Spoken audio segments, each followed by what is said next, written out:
¿Cómo están, chicos, chicas? Espero que estén súper bien en sus casas.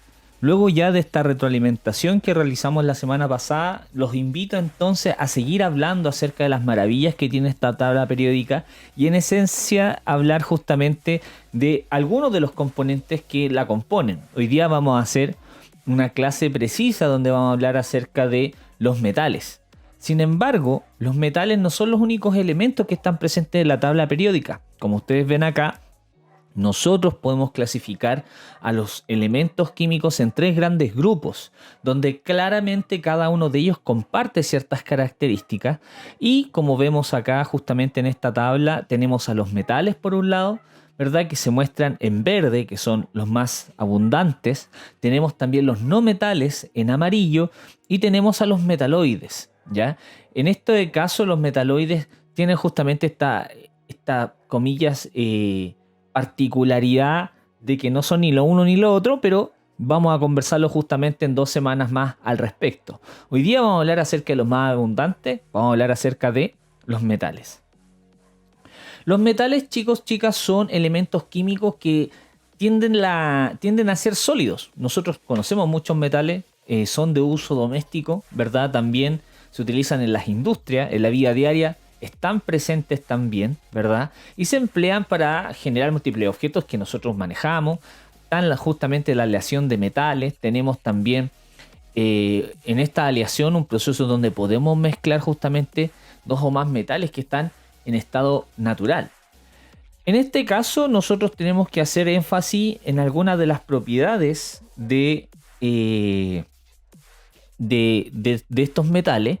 Y dentro de los que nosotros encontramos justamente es que son maleables. ¿Qué implican que sean justamente maleables? Perdón. El hecho de que sean maleables significa que se pueden doblar sin necesidad de romperse. Y eso es bastante interesante. A través de los golpes, de las compresiones, nosotros podemos justamente irlos deformando. En el caso, por ejemplo, el oro o un fierro que nosotros podemos tener justamente a la mano, ¿verdad? También son dúctiles, o sea que se pueden manipular y dar forma de hilo, incluso formando como en las aleaciones. Cuando uno habla de aleaciones, repito, estamos hablando de la mezcla de dos o más metales. Y dentro de ellos tenemos el bronce. El bronce es una aleación que viene justamente de la mezcla del cobre y el estaño. También hay que decir que son muy buenos conductores, transmiten la electricidad y el calor. Por eso mismo nosotros utilizamos elementos metálicos como el cobre, ¿verdad? Como justamente conductores eléctricos. También tenemos otros que son mucho más caros y por eso no lo utilizamos en la vida diaria, como la plata y también el plutonio como uno de los peores conductores. Hay que tenerlo en cuenta, ¿ya? Ahora, el plutonio me imagino que a ustedes les suena justamente que si bien no es un conductor, tiene otro rol importante en términos de la radiactividad. Son resistentes también debido a que son muy densos. Eso implica que, bueno, hay excepción a algunos metales que son más quebradizos, que son el antimonio, el bismuto y el manganeso, ¿ya? Cuando hablamos de densidad, estamos haciendo referencia de la gran cantidad de masa que debe tener justamente una componente en una pequeña unidad de volumen. Por ejemplo, si hablamos del plomo, el plomo justamente es un elemento que estando en pequeñas cantidades es muy pesado. A eso hago referencia. También son muchos de ellos brillosos, ¿verdad? De ahí viene justamente la connotación del brillo metálico. Y una de las grandes particularidades de los metales, y es justamente una de sus principales fundamentos para su uso, es que pierden electrones de manera muy, muy sencilla.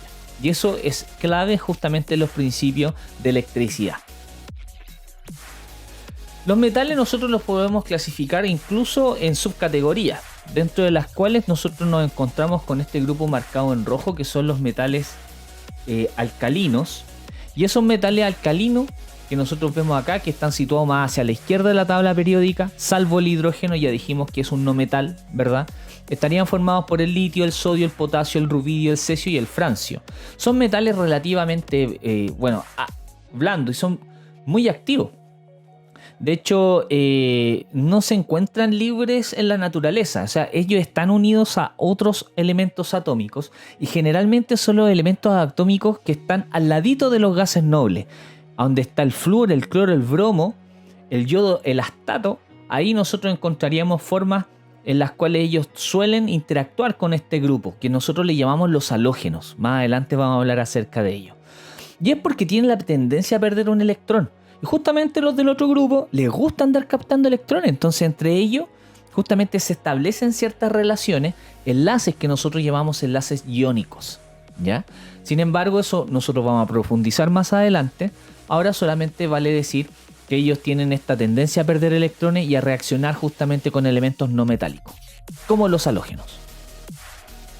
También tenemos los metales de transición, que se encontrarían ya desde el grupo 3 al grupo 12, ¿verdad? Y que son metales duros con puntos de fusión y ebullición mucho más elevados que los alcalinos. Eso implica que son mucho más duritos, por así decirlo. Y esto sería debido a la disminución del radio atómico, un término que nosotros vamos a revisar más adelante. Sin embargo, podemos conversar en nuestra retroalimentación. Son de estructura compacta, son buenos conductores de calor y de electricidad, son muy maleables y dúctiles y son sólidos a la temperatura ambiente, salvo el mercurio. Todos nosotros hemos visto los termómetros de mercurio, que son líquidos justamente a temperatura ambiente y que son súper importantes en procesos biológicos. Si hablamos, por ejemplo, del fierro, el cobalto, el magnesio, el cobre, son muy importantes a nivel de nuestras células para que ellas puedan funcionar correctamente, ya que se asocian en unos complejos que están en el interior de las células que se llaman enzimas, y ellos aceleran procesos energéticos biológicos muy importantes para cada una de las células de nuestro cuerpo. También tenemos en verde los lantánidos, que se conocían inicialmente como tiras raras porque generalmente eran muy oxidados, elementos que solían tener cierta coloración y ciertas particularidades. Sin embargo, se sabe que no son elementos raros y que son bastante abundantes, pero los que realmente llaman la atención son los que presentan radiactividad y se llaman actínidos. Y justamente nos permite utilizarlo en la producción de energía eléctrica por medio de centrales nucleares. Estemos o no de acuerdo, justamente tenemos el uranio, el neptunio, el plutonio, el americio, el laurencio, entre otros, el torio, ¿ya? Como elementos que se utilizan en la actualidad. Y bueno, nosotros sabemos que hay pros y contras asociados, pero también nos ha permitido avanzar tecnológicamente en la producción de energía con algunas alternativas. Eso sería entonces lo que nosotros conversamos en el día de hoy. Una cápsula bien cortita y nos vemos entonces la próxima semana. Espero que estén súper bien y por favor traigan sus dudas porque ya la semana subsiguiente vamos a hablar de los no metales y también de los metaloides. Que estén súper. Chao, chao.